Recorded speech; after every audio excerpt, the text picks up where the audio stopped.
오늘은 좋은 왕, 나쁜 왕, 이상한 왕이라는 제목으로 열왕기하 21장 8절에서 13절까지 말씀을 살펴보도록 하겠습니다. 21장 8절에서 13절까지 말씀을 우리가 교대로 읽도록 하겠습니다. 만일 이스라엘이 나의 모든 명령과 나의 종 모세가 명령한 모든 율법을 지켜 행하면 내가 그들의 발로 다시는 그의 조상들에게 준 땅에서 떠나 유리하지 아니하게 하리라 하셨으나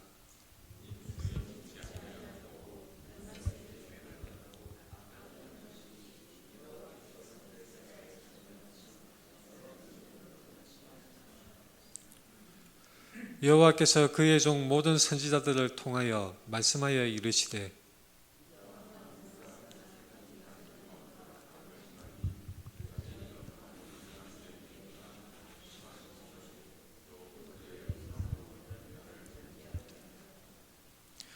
그러므로 이스라엘의 하나님 여호와가 말하노니 내가 이제 예루살렘과 유다에 재앙을 내리리니 듣는 자마다 두 귀가 울리리라.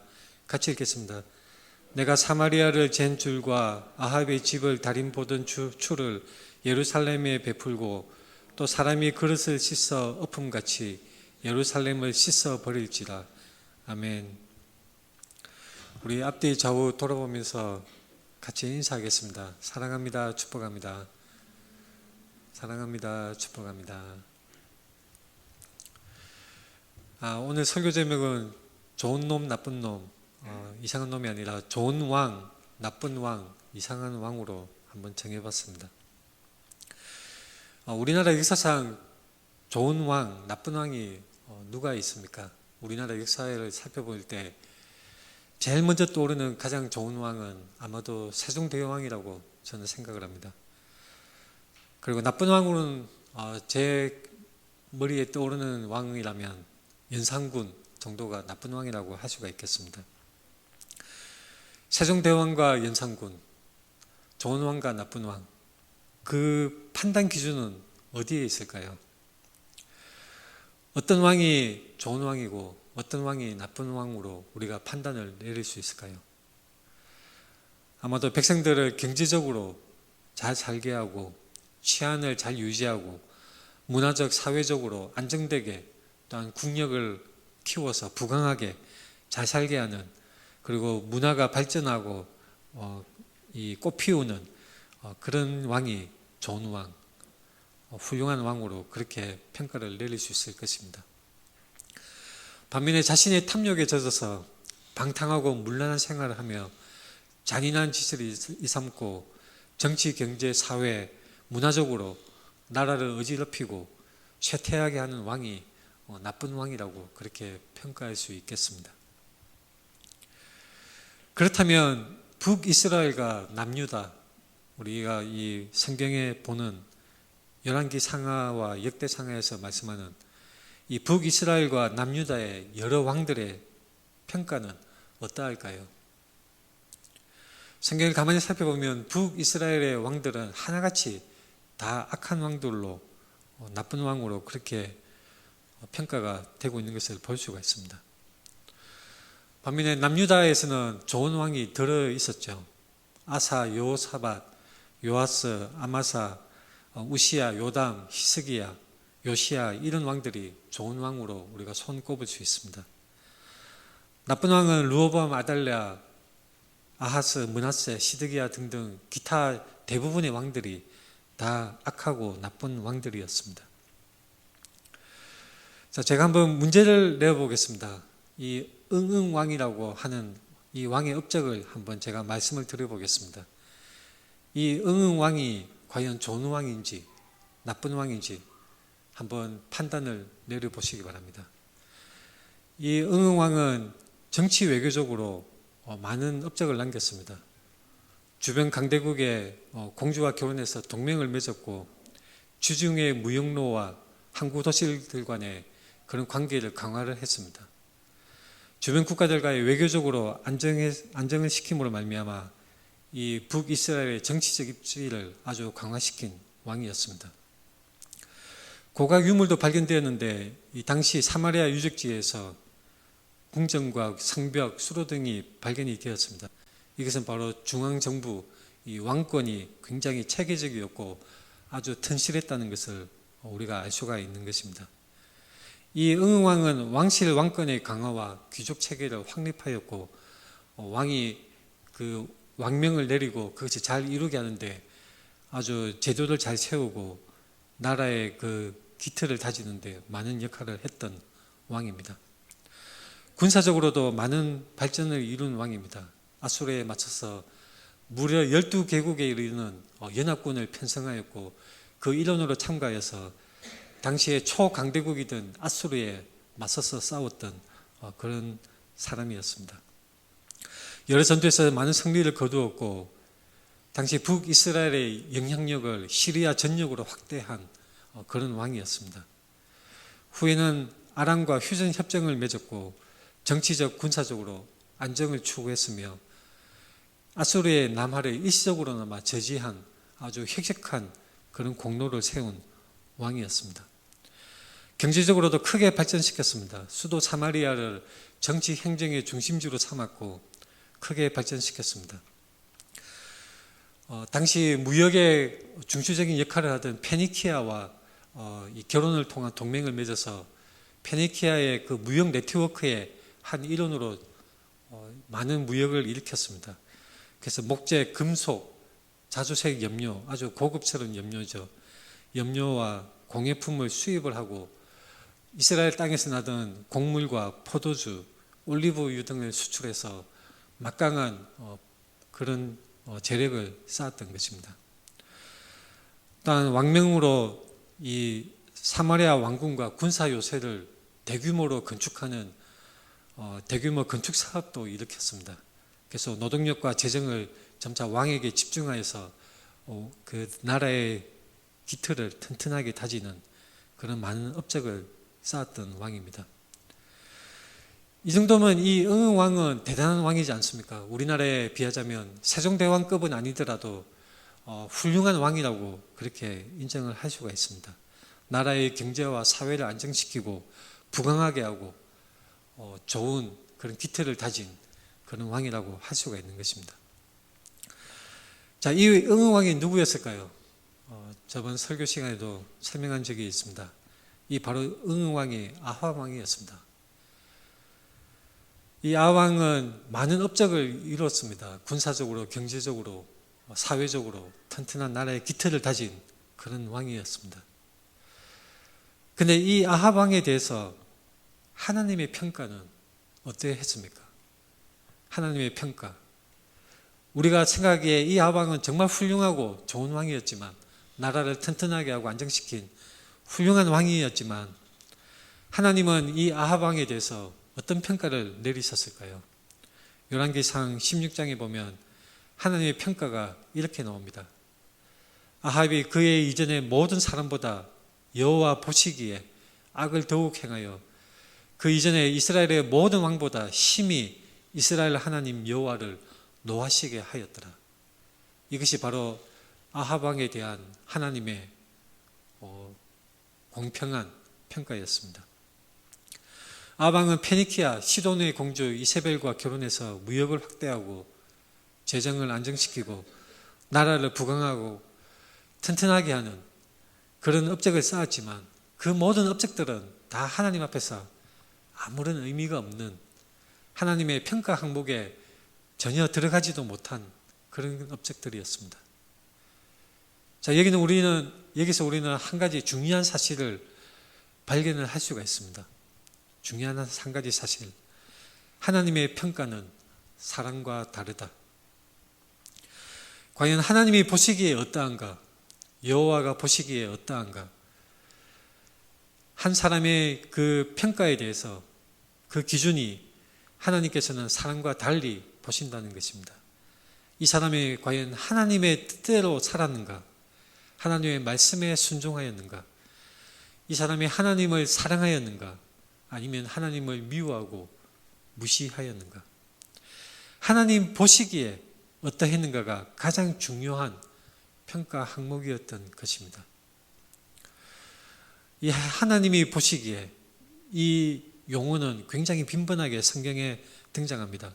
창세기 38장에 유다의 장자 엘에 대해서 여호와가 보시기에, 열왕기상에서도 마찬가지입니다. 다윗에 대해서 여호와 보시기에, 열왕기상 15장에서 아사 왕에 대해서도 여호와 보시기에 정직하게 행했다, 그렇게 말씀합니다. 악한 왕에 대해서도 이렇게 말씀합니다. 나답 왕에 대해서 그가 여호와 보시기에 악을 행하되, 열왕기 하에서도 호세아 왕에 대해서도 하나님께서는 이렇게 평가합니다. 여호와께서 보시기에 악을 행하였으나, 히스기야 왕에 대해서도 이렇게 평가합니다. 여호와께서 보시기에 정직하게 행하여. 자, 사람이나 여러 왕들에 대해서 하나님께서는 평가를 내리시는데, 그것은 바로 하나님께서 보시기에 어떠하였는가, 그 기준이 하나님에게 있는 것입니다. 그 사람의 인생이 성공했느냐 실패하느냐, 어떤 얼마나 훌륭한 업적을 쌓았느냐, 나라를 부강하게 했느냐, 재물을 많이 쌓았느냐, 이런 것이 아니라 바로 하나님께서 보시기에 어떠하였는가, 그것을 하나님은 분명하게 성경 여러 곳에서 말씀하고 있습니다. 사무엘상 16장에서는 이 기준이 명확하게 말씀되어지고 있습니다. 그 왕을 세울 그 장면에 있어서 하나님께서 사무엘에게 뭐라고 하시냐면, 그의 용모와 키를 보지 말라. 내가 이미 그를 버렸노라. 내가 보는 것은 사람과 같지 아니하니 사람은 외모를 보거니와 나 여호와는 중심을 보느니라. 하나님의 관점이 사람과 다르다는 것을 분명히 말씀하고 있습니다. 로마서 2장 11절에서는 이렇게 말씀합니다. 하나님께서 외모로 사람을 취하지 아니하심이라. 바로 하나님의 관점, 하나님의 평가는 우리 사람과 기준 자체가 전혀 다른 것입니다. 평가 기준 자체가 완전히 다르다는 것, 이것은 우리가 언뜻 이해하기가 어렵습니다. 제가 한 가지 예를 한번 들어보겠습니다. 자, 어느 곳에 그 카렌 부족이라는 그 부족이 있습니다. 이 부족 사람들은 목이 긴 사람이 미인으로 평가받는 그런 문화를 가지고 있습니다. 이 장면은 제가 KBS 방송에 이 부족에 관한 다큐가 나왔던 한 장면을 시사수로 이곳에 올린 것입니다. 이 부족 사람들은 목이 긴 사람이 미인으로 간주됩니다. 그래서 목이 길수록 이쁘고 멋진 사람으로 그렇게 여겨지는 것입니다. 저도 좀 목이 긴 편에 속하는데 아마도 제가 이곳에 간다면 멋진 사람으로 그렇게 여겨질지도 모르겠습니다. 이 부족 사람들은 어릴 때부터 목에 황동고리를 채웁니다. 목을 조금이나마 길게 하기 위해서 어릴 때부터 목에 이 황동고리를 둘러서 자꾸 목에 이제 힘을 주게 해서 목의 길이가 늘어나게 하는 것입니다. 저는 문화의 다양성을 인정합니다. 다른 문화를 가진 사람들을 업신여기거나 조롱하는 것이 아니라 우리와 다른 문화를 존중하고 인정합니다. 이 사진을 예화로 오늘 가져온 것은 이 카렌 부족들의 사람들의 문화가 잘못되고 틀렸다는 것이 전혀 아닙니다. 오해하시면 안 됩니다.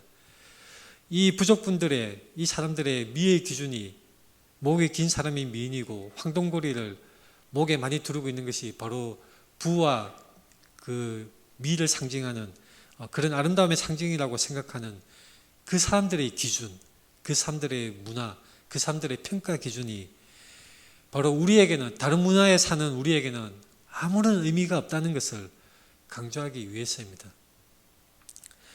우리가 살아가는 문화의 힘이 막강합니다. 그래서 우리의 기준이 얼마나 의미가 있는지는 우리가 문화 속에서 사는 우리에게는 명확하게 나타나 있지 않는 경우가 많이 있습니다. 진정으로 그 기준이 어떠한지 우리 자신이 알지 못하는 경우가 많은 것입니다. 만약에 여러분들이 이 부족 속에 태어나서 그 부족의 문화 속에서 자라났다면 똑같은 가치를 가지고 아마도 목이 길어지기 위해서 온갖 노력을 다하는 그런 인생을 살았을 것입니다. 하나님의 말씀이 없다면, 절대적인 기준, 하나님의 말씀이 없다면 우리 자신의 참된 가치를 평가할 수 없습니다. 앞에 말씀드렸던 아합 왕이 이룩했던 막강한 군사력, 화려한 문화, 부강한 경제력, 이런 것들이 하나님 보시기에는 그저 아무런 의미가 없고 무가치할 뿐이었던 것입니다. 오늘 본문 말씀 관련해서 북이스라엘과 남유다에 많은 왕들이 있지만 우리가 초점을 좀 좁혀서 한번 살펴보겠습니다. 히스기야, 손에 꼽히는 아주 명군 중에 명군이죠. 아주 훌륭한 왕입니다. 근데 그의 아들 므낫세, 자기 아버지와는 전혀 달리 므낫세는 악한 왕이었습니다. 그 므낫세의 아들 아몬 왕도 마찬가지 악한 왕이었습니다. 근데 그 아들 요시야는 오히려 또한 그 히스기야 그 할아버지 닮아서 요시야 왕은 아주 선하고 옳은 그런 정치를 펼쳤던 좋은 왕이었습니다. 그래서 평가를 같이 붙여보자면 이렇습니다. 히스기야는 좋은 왕, 므낫세는 나쁜 왕, 아몬은 나쁜 왕이었고 요시야는 좋은 왕이었습니다. 자, 이 왕들을 우리가 세세하게 살펴본다면 시간이 많이 지나가기에 우선 순서를 바꾸어서 요시야 왕에 잠깐 살펴보겠습니다. 요시야 왕은 어떤 왕이었느냐? 좋은 왕이었습니다. 종교개혁을 펼쳐서 수없이 많이 횡행하였던 우상숭배를 척결하고 많은 선한 일을 했던, 하나님의 말씀을 사랑하고 하나님의 말씀을 시행했던 좋은 왕이었습니다. 근데 우리가 성경을 읽다 보면 좋은 왕, 좋은 사람은 항상 좋은 최후, 좋은 죽음을 맞이할 것이라고 기대를 하는데 의외로 요시야 왕은 그 최후가 어떠했느냐? 그다지 훌륭한 평안한 죽음을 맞이하지는 않았습니다. 이 요시야 왕은 하나님 앞에 정말로 훌륭한 일을 행했던 믿음의 사람이었지만 이 사람은 애굽 왕 느고와 맞서 싸울 때에 전쟁터에서 목숨을 잃고 말았던 것입니다. 물론 신학자는 그것의 이유를 찾습니다. 애굽 왕 느고와 맞서 싸울 때 하나님께 기도하지 않고 하나님의 뜻을 물어보지 않았다.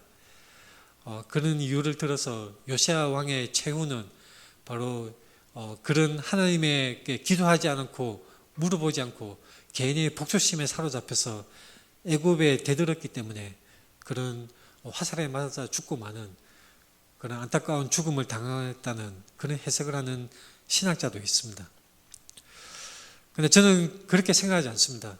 우리가 어떻게 살든지 간에 우리의 죽음의 모습은 우리의 삶의 모습과 다를 수 있는 것입니다. 이 엘리사 선지자도 병이 들어서 죽었죠. 수없이 많은 훌륭한 사람들, 믿음의 사람들도 그 최후, 그 죽음의 순간이 항상 평온했느냐? 그렇지 않습니다. 이것이 바로 우리 인생의 모습인 것입니다. 우리가 인생을 어떻게 살아가느냐에 따라서 우리 최후의 모습이 항상 공식처럼 그렇게 이어지는 것이 아니라 때로는 예상하지 못하는 모습으로 죽을 수가 있습니다. 최후의 모습은 우리의 기대와 다를 수가 있는 것입니다. 정말로 악하고 자기 자신밖에 모르는 이기적으로 삶을 살던 많은 사람들이 끝까지도 평안하게 살다가 아무런 근심 걱정 없이 평안하게 죽는 사람도 있고 믿음을 지키기 위해서 살던 사람이 끝내 비참하게 죽임을 당하는 그런 경우도 있을 수가 있는 것입니다. 그래서 저는 좋은 왕 요시야의 최후가 반드시 우리의 기대에 부합하지 않더라도 이것은 우리의 인생에 충분히 일어날 수 있는 그런 모습이라고 인정을 할 수밖에 없습니다. 자, 거슬러서 므낫세는 어떤 왕이었을까요? 아주 나쁜 왕이었습니다. 정말로 하나님의 평가가 이 므낫세 왕에 대해서는 아합 왕에 버금갈 정도로 므낫세 왕에 대해서는 나쁜 평가가 내려지는 것을 성경에서 우리가 찾아볼 수가 있습니다. 하나님께서 가나안 땅에 들어가기 전에 이스라엘 백성들에게 하나님께서 명령을 내리시고 신신당부하셨습니다. 너희들이 어떻게 살아야 될지, 그리고 가나안 땅에 들어가서 가나안 족속의 잘못된 우상 숭배를 따라하지 말 것을 하나님께서는 분명하게 명령을 내리셨고 거듭해서 말씀을 하셨습니다. 신명기 6장 18절에 하나님께서 이렇게 명령하셨습니다. 여호와께서 보시기에 정직하고 선량한 일을 행하라. 하지만 이 나쁜 왕 므낫세는 열왕기하 21장 2절에 이 신명기 6장 18절의 말씀을 정면으로 어기는 그런 평가를 나타내는 것을 볼 수 있습니다. 므낫세가 여호와 보시기에 악을 행하여, 신명기 6장에서는 여호와께서 보시기에 정직하고 선량한 일을 행하라고 분명히 명령을 하셨지만 므낫세는 여호와 보시기에 악을 행했다고 그렇게 평가가 내려지는 것을 볼 수 있습니다. 신명기 7장 5절에 아세라 목상을 찍으며 조각한 우상들을 불사를 것이라고 그렇게 명령을 내리셨습니다. 하지만 열왕기하 21장 3절에서는 이 신명기 7장의 말씀을 정면으로 거슬러서 이 므낫세 왕은 자기 아버지 히스기야가 헐어버린 산당들을 다시 세우고 이스라엘 왕 아합의 행위를 따라 바알을 위하여 제단을 쌓으며 아세라 목상을 만들고 하늘의 일월 성신을 경배하고 섬겼다고 말씀하고 있습니다.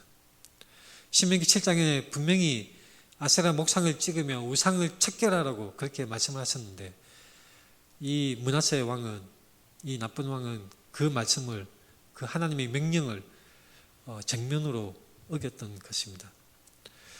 자기 아버지 히스기야가 일으킨 종교개혁을 고스란히 수포로 되돌린 왕이 바로 이 므낫세 왕입니다.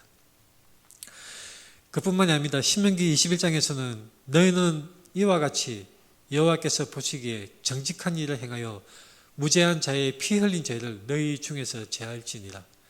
신명기에서 하나님께서 분명하게 무죄한 자의 피를 흘리지 말고 제하라고 말씀을 하셨습니다. 이것에도 므낫세는 정면으로 어겨서 유다에게 범죄하게 하여 여호와께서 보시기에 악을 행한 것 외에도 무죄한 자의 피를 심히 많이 흘려 예루살렘 이 끝에서 저 끝까지 가득하게 하였더라. 이것은 정말로 하나님 앞에서 끔찍한 죄악인 것입니다.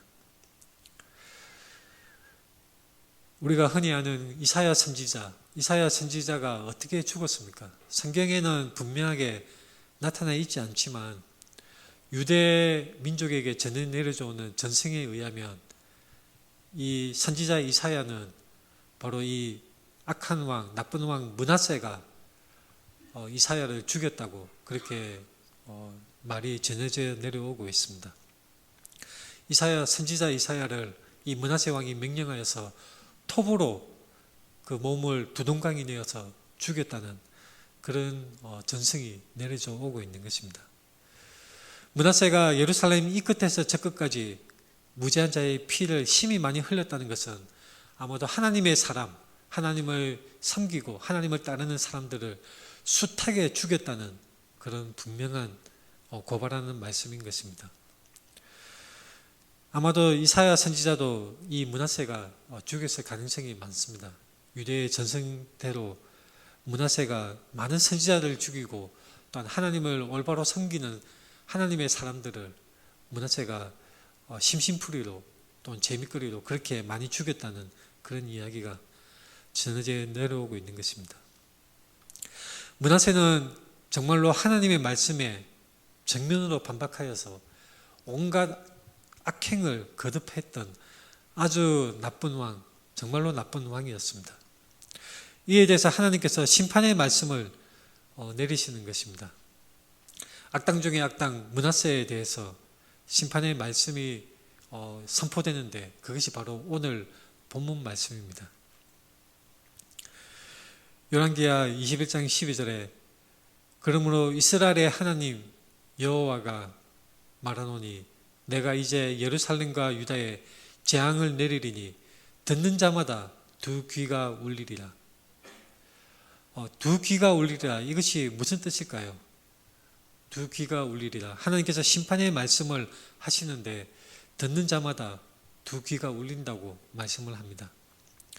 사무엘상과 예레미야서 19장에 비슷한 표현이 있습니다. 하나님 말씀과 관련되어서 이런 말씀이 있습니다. 사무엘에게 이르시되 보라 내가 이스라엘 중에 한 일을 행하리니 그것을 듣는 자마다 두 귀가 울리리라. 예레미야서 19장에서는 내가 이곳에 재앙을 내릴 것이라 그것을 듣는 모든 자의 귀가 떨리니. 하나님의 무서운 심판의 말씀, 하나님께서 벌하시겠다, 하나님께서 징계하시겠다, 하나님께서 재앙을 내리시겠다, 그 말씀이 너무나 무서운 심판의 말씀입니다. 우리가 폭풍우 칠 때 천둥 소리를 들은 경험이 다 있습니다. 그 천둥이 꽝하고 칠 때에 그 우레 소리가 강력한 저음으로 땅이 흔들리고 공기가 떨리는 그런 소리를 우리가 들은 적이 많이 있습니다. 어린아이들은 그 소리를 들을 때 깜짝 놀라고 무서워서 울기까지 합니다. 진동으로 귀가 먹먹하고 떨리는 것입니다. 하나님의 심판의 말씀, 정말로 냉엄하고 준엄한 무서운 하나님의 심판의 말씀은 천둥 소리보다 더 우리의 영혼을 떨게 하고 두려움에 떨게 하는 것입니다. 이 하나님의 심판의 말씀이 오늘 본문 말씀에 이렇게 나옵니다. 내가 사마리아를 잰 줄과 아합의 집을 다림보던 추를 예루살렘에 베풀고 또 사람이 그릇을 씻어 엎음같이 예루살렘을 씻어 버릴지라. 사마리아를 잰 줄, 이것은 무엇이냐면 바로 건축을 할 때에, 공사를 할 때에 땅을 측량하는 도구를 말합니다. 이 줄 자체가 땅을 측량하는 도구를 말하는 것입니다. 그래서 땅을 측량해서 어느 부분을 파낼지 판단을 하는 그 기준을 말씀하고 있는 것입니다. 아합의 집을 다림보던 추, 이것은 어떤 의미일까요? 마찬가지로 건축할 때에 이 추는 어떤 역할을 하느냐면 수평을 재는 그런 도구입니다. 땅을 평평하게 하기 위해서, 건축물을 올바로 쌓기 위해서, 땅을 올바로 수평을 맞추기 위해서 수평이 맞지 않는 부분은 뒤엎고 파내는 것으로 이 줄과 추는 바로 하나님의 말씀을 비유하는 것입니다. 이사야서 28장 17절에 이 줄과 추를 말씀하는 부분이 있습니다.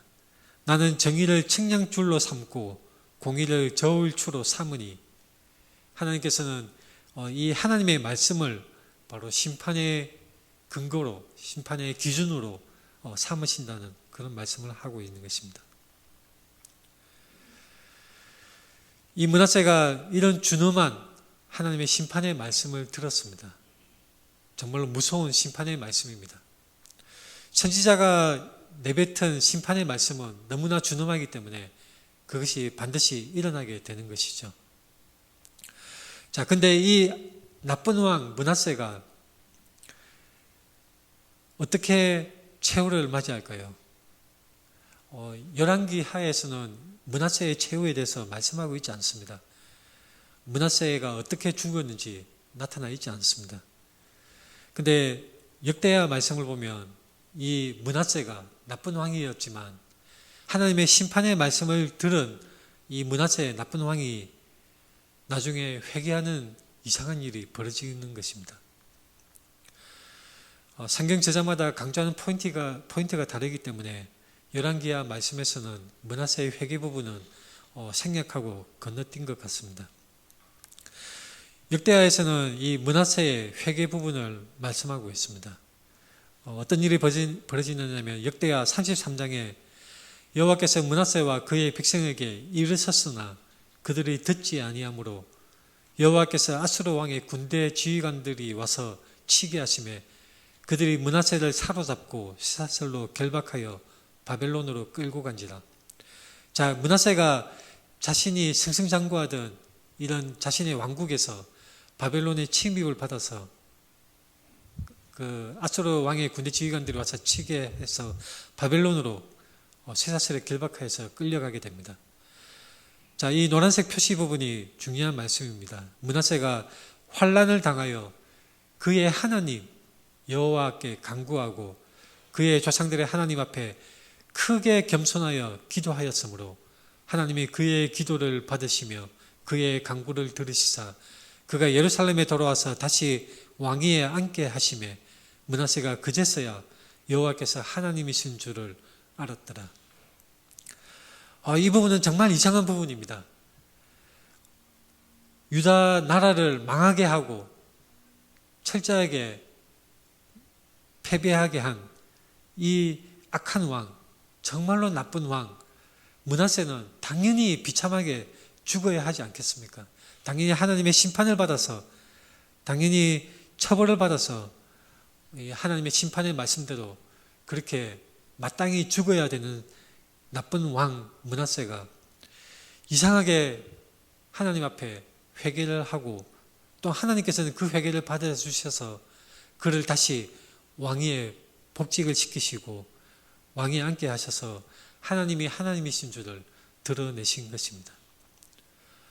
이것은 어떻게 보면 균형이 맞지 않습니다. 저번에 그 아방에 대해서도 말씀드릴 때에 균형이 맞지 않는 그런 느낌을 우리가 또한 받을 수 있는 것입니다. 정말 악한 이 므낫세 왕이 어떻게 회개했다고 해서 하나님이 그를 다시 왕위에 앉게 하여 주십니까? 어떻게 용서를 하여 주실 수 있습니까? 뭔가 균형이 맞지 않는 것 같습니다. 이상한 왕입니다. 나쁜 왕 므낫세가 회개를 하더니 정말 이상한 왕이었던 것입니다. 이 므낫세 왕은 회개해서 그 삶이 극적으로 반전되고 변화되었습니다. 이 므낫세 왕이 어떻게 행했는지는 역대하 33장 14절에서 16절까지 말씀에 이렇게 나와 있습니다.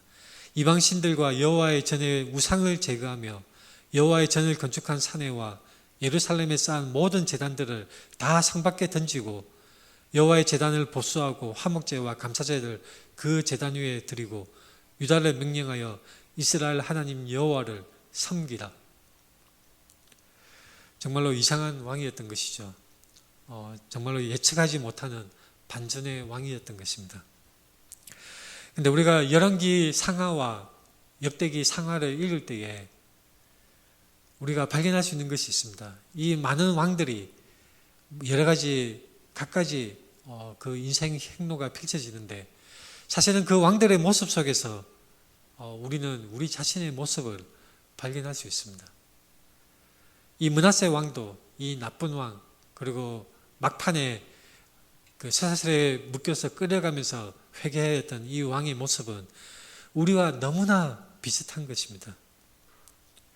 열왕기 상하와 역대 상하에 나오는 많은 북이스라엘과 남유다의 많은 왕들이 그 속에 우리의 모습이 투영되어져 있습니다. 우리 삶의 모습이 바로 그들 속에 나타나 있는 것입니다. 하나님이 어떻게 보시든 간에 마음대로 살아가던 그 므낫세, 우상숭배를 거리낌 없이 하고 그저 자신이 보기에 옳은 대로 자신의 마음대로 살아가던 그 므낫세 왕, 바로 그 모습 속에 우리의 모습이 있는 것입니다. 북이스라엘의 아합 왕의 모습에도 또한 우리의 모습이 있습니다. 그럴 때 평가가 어떻습니까? 하나님의 평가는 어떠합니까? 바로 그 평가 기준은 공평한 줄, 그리고 수평을 재는 그 추처럼 하나님의 말씀이 적용되어져서 평가가 내려지게 되는 것입니다. 여러분 인생에 대한 평가는 어떠할까요? 우리의 인생의 평가는 어떤 기준으로 받게 될 것입니까? 여러분들은 스스로의 인생을 어떤 기준으로 스스로 판단하고 있습니까? 카렌 부족과 같이 목이 긴 사람, 황동고리를 많이 목에 두르고 있는 사람이 여러분들의 성공의 기준, 인생의 평가의 기준입니까? 여러분들의 인생의 부와 아름다움의 기준입니까? 어쩌면 우리도 이 카렌 부족들과 같이 우리 나름의 기준, 우리 인생에 대한 기준이 우리 자신들에게는, 우리 사이에서는 절대적이고 맞는 것처럼 보이지만 하나님께서 보시기에는 그저 무가치하고 아무런 의미가 없는 그런 기준인 것입니다. 혹시 우리가 그들과 같이 사는 것이 아닙니까? 명문대 학벌을 가지고 있거나 뛰어난 외모를, 연예인 뺨치는 외모를 가지고 있거나 아니면 아주 넉넉한 경제적 능력을 가지고 있어서 그런 것들로 인해서 우리 인생의 판단 기준을 삼고 있습니까? 페이스북 친구 숫자로 여러분들의 인생 성공 여부를 가늠을 합니까? 인스타그램의 팔로워 숫자로 여러분들의 삶이 성공적이라고 판단을 합니까? 건강, 부, 명예 또는 여러분들의 가족이 어떻게 사는지에 따라서 바람 안 피는 남편, 바람 안 피는 아내, 그런 아내를 두는 행복한 결혼 생활이 인생의 판단 기준입니까? 아니면 말 잘 듣는 착한 자녀를 둔 것이 바로 인생의 성공 기준입니까? 말 안 듣고 속썩이는 자녀를 뒀다면 우리의 인생이 실패한 것입니까? 므낫세가 누구의 자식이죠? 명군 히스기야의 아들이었습니다. 정말로 하나님을 향해서 부르짖던 믿음의 사람 히스기야의 그 아들이 이 악한 왕 므낫세였습니다. 자식을 마음대로 할 수 있는 사람은 아무도 없는 것이죠. 사무엘의 자식들도 별로였지 않습니까? 다윗의 자식들도 마찬가지였습니다. 말 안 듣는 속썩이는 자식들이었죠.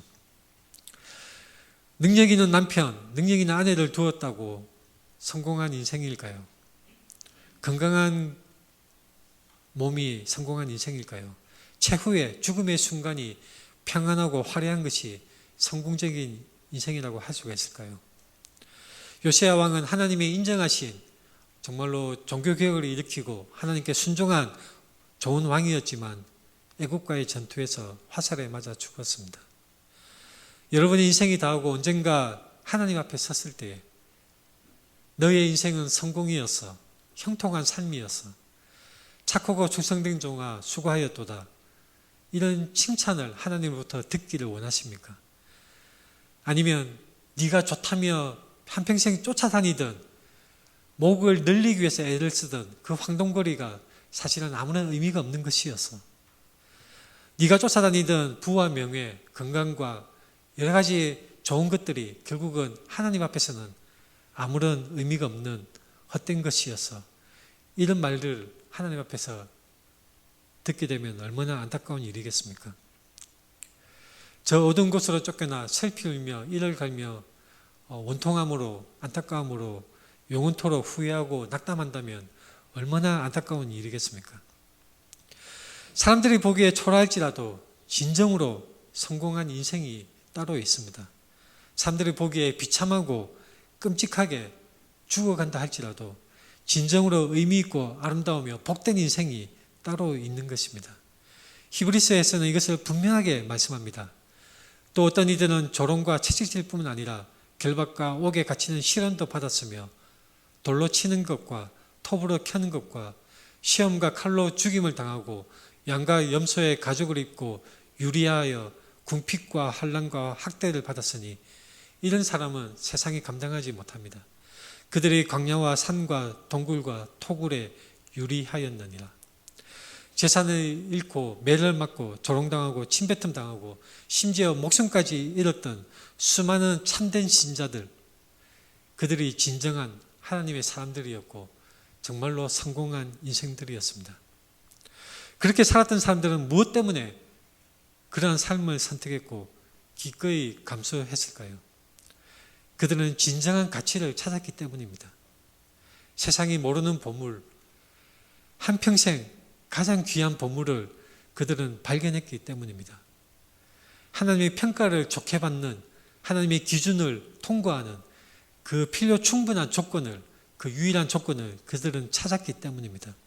하나님의 평가를 통과하는 유일한 길, 하나님이 세우신 우리의 구원의 길, 하나님과 우리의 화평하게 하는 유일한 길, 그것만 우리에게 있으면 성공한 인생, 형통한 인생, 복받은 인생입니다. 바로 그것이 무엇입니까? 그것이 무엇입니까? 예수 그리스도입니다. 예수 그리스도에게 인생을 거십시오. 므낫세처럼 막판에 그렇게 돌아오는 것이 아니라 바로 지금 하나님 앞에 나아가십시오. 예수 그리스도에게 여러분들의 삶을 맡기십시오. 생명을 거십시오. 그분은 바로 우리의 주님이신 것입니다. 같이 기도하겠습니다.